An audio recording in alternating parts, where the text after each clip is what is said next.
All right, so I was in the hobby store and I couldn't help myself. This is the Granite Grom from Arma. And I saw it in the box and I was just like, you know, this little thing is cool. And I have the 3S version and so does my son-in-law, and we like those RCs. They're amazing. Well, this is a little tiny one and it's surprising how many people are into the small RCs.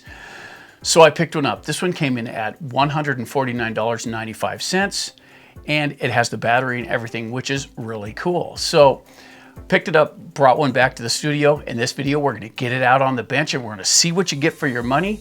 Then we're gonna take it out and test it. And if you watch the channel, you know how we do that. We're gonna test it according to its size, but we're still gonna test it. Then we're gonna bring it back in and we're gonna tell you what we learned from it. Then we're gonna ask our 4 questions. And if you watch the channel, you know what those are too. Is it fun? Is it durable? Is it worth the money? And what's the total points here at the channel? This has the potential to be really cool. Check this out.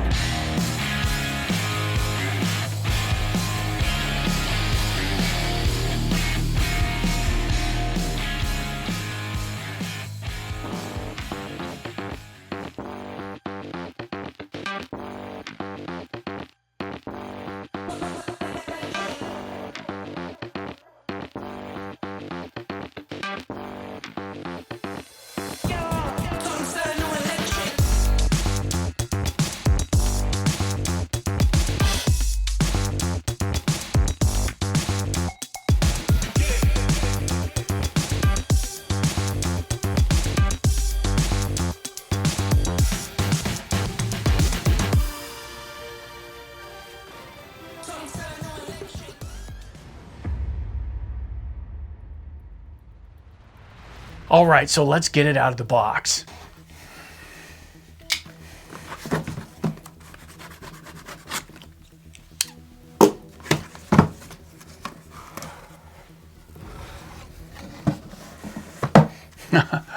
Very cool. It is, it's tiny.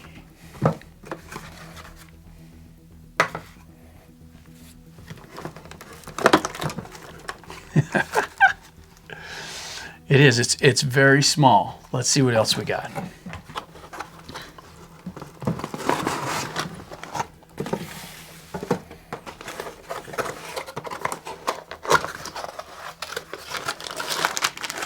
So we've got our packet.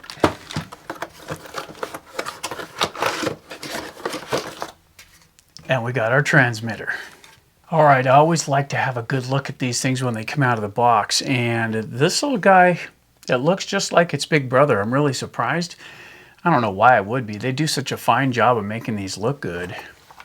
And the underneath, very similar as well. So the build is very much chrome, and the tires and wheels are all direct replicas of the bigger one. That's pretty impressive, but let's take a minute and see what came with it. Okay, so let's start with the transmitter. This is the SLT2. It's a real cheap little transmitter, but it does do the job. You know, we have these for all the Groms so far, and every single one of them has worked. It has the cut down on it. It has your basic controls on it. It's just what you need to run this little guy. So that's what comes with it for the radio. But then we got the packet. And here's the packet here, and it even comes with AA batteries. So let's get into this and see what there is. All right, as we discussed, there are the AA batteries, so you don't even have to buy batteries for it. That's pretty nice. It has some adjustment collars, and these are for the shock absorbers, so you can set your ride height. It has a very basic, simple toolkit. It's what you should need to get the job done, but I would definitely, when you get into this a little bit, invest in a better toolkit. Take a look at that. That's what they consider to be a LiPo charger. It's designed just for that one battery. And I've used them. I'm not a fan. They do work in most situations, but be very aware of how much input voltage this thing needs, or amperage, because if you don't feed it enough amperage, you can burn this up too. And I mean, just shut it down, not necessarily catch it fire, but at the same time, these things, I find them to be a little bit problematic, and I'd rather use a big one anyway. One, it's a little safer, and I'm all about that. Also, it comes with a Get Start. Now, the Get Started manual goes over everything you need with the radio and all that stuff to get things up and running. If you're having problems, it's all in there. So hang on to this one. But this is the real one, and it is super thin. You can almost not see it, but there it is. And what this one has in it is some of the breakdowns that you're gonna have, especially the Explode with all the parts and everything. It has everything you're gonna need for part numbers and all that in this one. Definitely hang on to this. All right, so this has an interesting clipping system, and it's a little different than the other ones that we have here. It's only on one side, so there's two little buttons on the inside of the rear fenders, and then it lifts. Okay, so you have to squeeze those, then you pull it forward and it slides off of this. So that's what it looks like in there. And the front is a hook, the back side is a clip system. And the cool thing is it's right here. It's these tabs, and you just squeeze these together, and it pulls these two wires back, which releases the body. It looks like a pretty good system. It took me a second to figure that one out because it is a little different than the other ones. It does come with a 1400 milliamp hour battery, and this is 2S, so it is what it is out of 7.4 volts. It does have a combo unit on top here, just like the other ones like this. And it is the combination radio and speed control. This is brushed, okay? You can call it whatever you want to. It's a brushed system. There's only 2 leads coming off of the speed control. That's brushed. If it has 3 leads, it's brushless. This only has 2. This is a brushed system. The servo is right here underneath all of that. And other than that, there's really not a lot to see on top of this. It's just right there where you can see everything. I mean, it's real nice, but at the same time, it does have a heat sink for the motor, which means if you're gonna go run this in high traction like grass and things like that, where there's a lot of amp draw, I would check the temperatures just to be safe. All right, so there you go. That is the Arrma Granite, and it's cool looking. It really is, and it's not all that expensive when you actually look at the price tag on it for what you get, because you even get batteries for the transmitter, which is cool. Now that we know what you get with it and we know what it's designed like, there's only one thing left to do. We need to take this out and test it. This is going to be interesting because we've run the other Groms and we know what they're capable of. Now it's time to see if that pedigree holds up to this one. Check this out.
All right, so there's the running footage for the Arrma Granite, and this is a lot cooler than I thought it was going to be. Really, when I looked at it, I was like, well, it'll be a nice one to add to the collection, but it handles really good. It does. It does have a couple of issues that I'm not super pleased about, but overall, for the cost of $150, complete with the 4 AA batteries for the radio, that's pretty impressive overall, but still, there's a couple things I want to talk about with this machine. And first off, let's get the size out of the way right off the bat. This is tiny, and it's going to handle like it's tiny. That's just the way it is. These things are short, and they swap ends really fast. Still, this one, as it comes out of the box, is manageable and a lot of fun. And I was really surprised at how fast it is. I mean, it's really quick, and it's a lot of fun. It doesn't have a super high top speed, but getting from A to B in short areas, it's pretty impressive doing that. Beyond that, however, we do have a problem with this one, and it's a common problem with a lot of the brush stuff. And what it comes down to is this thing, it'll run for, so you saw the running footage, so you saw us running in the dirt and all that stuff. And this is really where it started to be a problem. Each time we got into the dirt, it got hot. So it started to heat up. Brushed motors inherently do this, but although it has a heat sink on it, it does not have a fan or anything like that. At least the Typhon had an internal fan that would keep the air moving across the speed control, and the motor, this one has nothing like that in there. And it might be because it's such a short wheelbase they didn't have room for one, but they could have figured something out. Anyway, when we're in the dirt, we wouldn't get a complete battery into it, and it was hot. It was hot to the touch underneath, so you just grab it by the bottom of the car. If you can feel hot coming through the plastic, it's too hot. That's just the way that works. When you grab it by the bottom of the chassis and you can feel the heat of the motor through that plastic, it's too hot. So if you're gonna run it, and we did nothing to this, it's just the way it came out of the box, as it should be.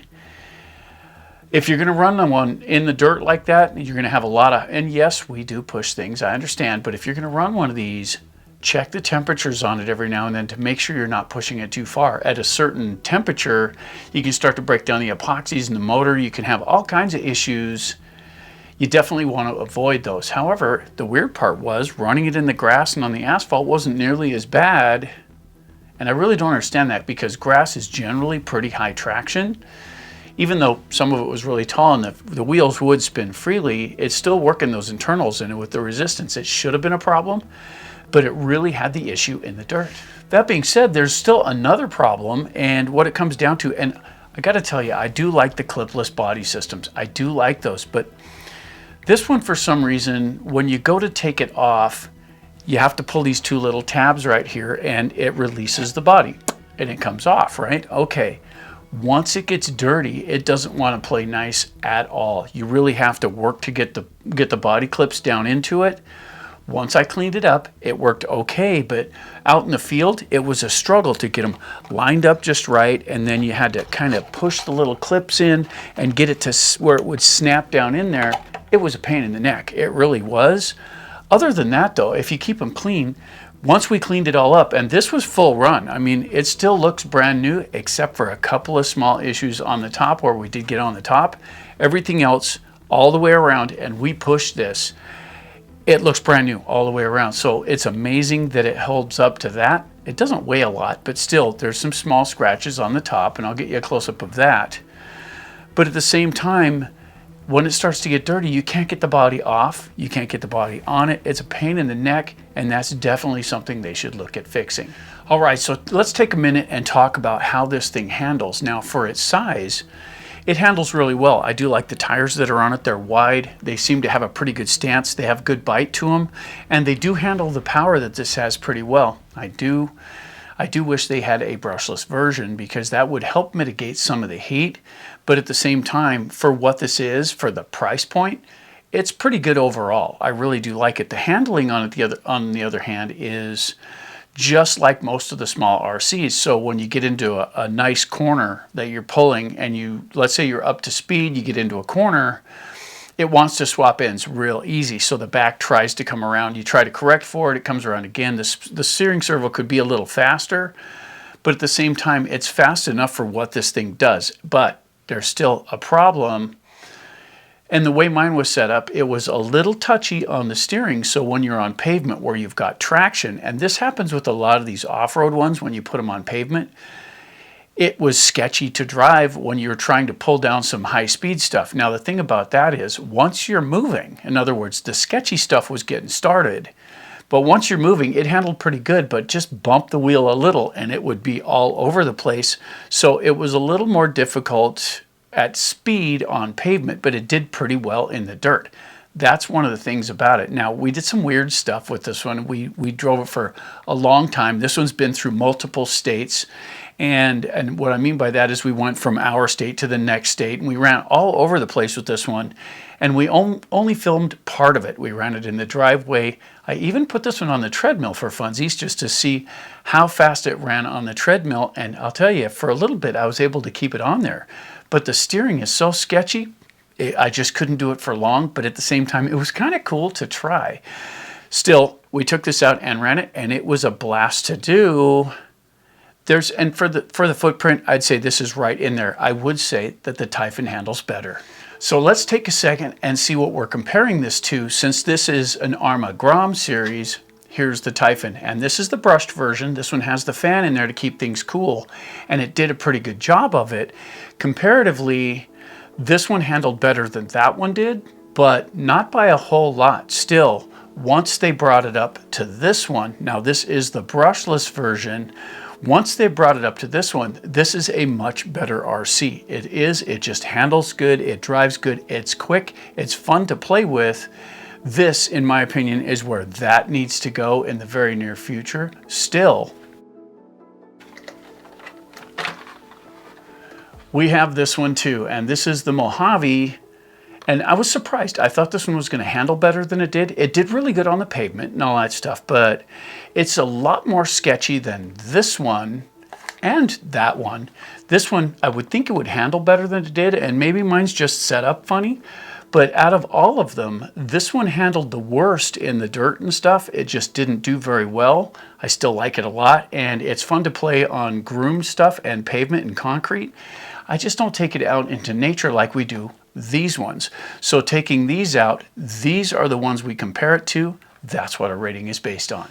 All right, so that's what we think of this one so far. And like I said, this one's out of the box, and that's the way we rate things. Now, we've got that behind us. It's time to ask our 4 questions. And if you watch the channel, you know what they are. Is it fun? Is it durable? Is it worth the money? And what's the total points here at the channel? You know, I've been really thinking about this one because we've run it for quite a while now. And this one's going to be a little bit tricky because the other Groms are good too for what they are. And what that comes down to is we have a $150 price point complete. You need nothing to take it out and play with it. If you're beginning in the hobby, that's cool because you can get something like that and you can experiment with it. Now, you do have a cut down on the radio, so you can turn it down and practice if you're new, so that's cool. And when you pull it up to 100, that setting gets you some pretty good speed for what it is. Still, it does go fast enough to break it on 100%, so if you run it directly into something, you're going to pay because that's just the way those work. They're pretty light though, and if you're really careful about what you run into, you can make them last a good long time. So let's get on to question number 1. Is this thing fun? Yes, this is fun. For its footprint, for what it is, I was really shocked at how much fun this actually is. Still, at the same time, it's a small vehicle. Tiny, right? Okay, so this is small. It might be 9 inches long, maybe. That's a rough guess here. I did not look on the box for dimensions, but I'd say it's roughly about 9 inches long.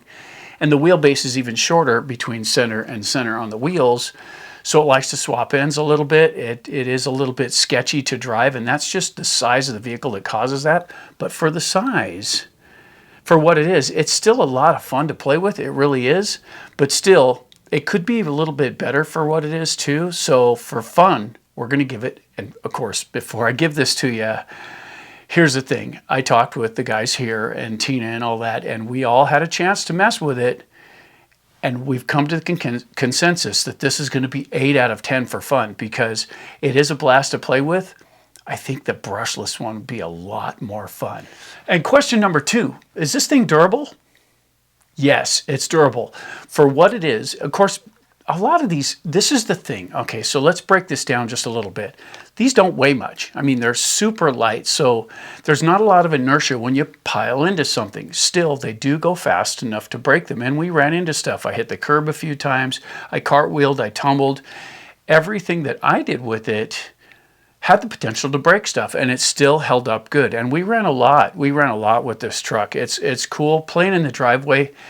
You know, the 4th of July holiday just went by, and we were out playing in the driveway and down the sidewalks, and we were having a good time with it. And this thing got used, and with me driving it, it got a little bit abused as well. And still, it broke nothing. And the only thing we have is right up here. There's these little scratches in the top from getting it upside down. Beside that, there's nothing else wrong with this thing. It works like it's supposed to. So for durability, I don't know what to tell you. It's made for the battery that's in it. It runs as fast as it's supposed to. We're going to give it 10 out of 10 for durability. All right, so that leads us to question number 3. Is this thing worth the money? Well, is it? Well, let's take a look at it. If you're new to the hobby and you like the look of this little monster truck, I would say yes, it's definitely worth the money. You get everything you need to have to play with it. Even the tires are vented. So they're vented from the outside here, so it will displace water that gets inside the tires. They thought of a lot of stuff. The shocks work really well. You have adjustment for the shock absorbers. The speed control, it worked perfectly. We had no issues with that. The radio gear itself works. Not super fandom on the radio system. The SLT2 is just not my bag, but at the same time, I kind of was able to forget I had it in my hand and just play with the truck and not worry about the radio. So it does function properly. It does the job. I've had no issues with it. It just feels a little cheesy to me. Other than that, for value, I would say I'm going to give this one 9 out of 10. For $150, you get something like this that's actually pretty durable and runs pretty good. However, definitely keep an eye on your temperatures because they do kind of get warm. And if you're going to run it around at high speed a lot in the dirt where you're spinning the tires and all that stuff, which is why I run these in the first place. But if you're going to do that, you might want to keep an eye on your temps because it does get hot. And there's got to be some solves out there for that. I haven't looked it up yet because we generally go into these unboxings blank. We don't do a bunch of research first. We glance at the box and get it out, and we go over it just like any new person would. That's my impression of what a new person would do. But we get it out of the box, we see what it is, we charge it up, we go out and test it. Exactly what we did here. And we've run this one for a while now. And I'm relatively impressed with it. Still, the value on this, is it worth the money? We're going to give it 9 out of 10 for value because, yes, it's definitely worth the money. All right, so that brings us to question number 4. What's the total points here at the channel? Well, this thing got 10 out of 10 for durability. That's impressive. We don't like to give 10s out here. We just don't. It doesn't seem like anything can ever be perfect. But when you run it as much as we have, and you run it as hard as we run them, you run them in all the different, so you saw us, we did some urban bashing, we did some nature bashing, we did all kinds of stuff with it, and this thing held up nicely. Really impressed with that part. 10 out of 10 for that. That's impressive.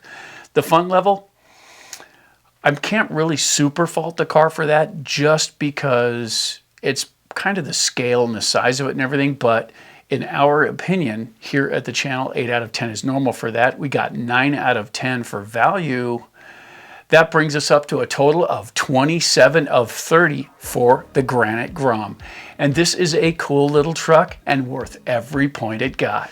So if you haven't already, don't forget to bash that like button and help our content spread. We love the new stuff. We just do. Around here, getting something fresh out of the box, even if it's an older RC, something we've never seen before, but an older one, it's still like seeing it when it's brand new because it's new out of the box and we've never seen it before. This kind of stuff, you see the new tech and it's just really cool to see what they're doing nowadays, and the ability to shrink a big one down to a small one like that, that's pretty impressive. So that's our take on that. If you guys have a Grom Granite or any of the Grom series and you have something you'd like to share, get down in the comments and help others along the way. For AJ Jam Studios, I'm AJ saying, keep bashing.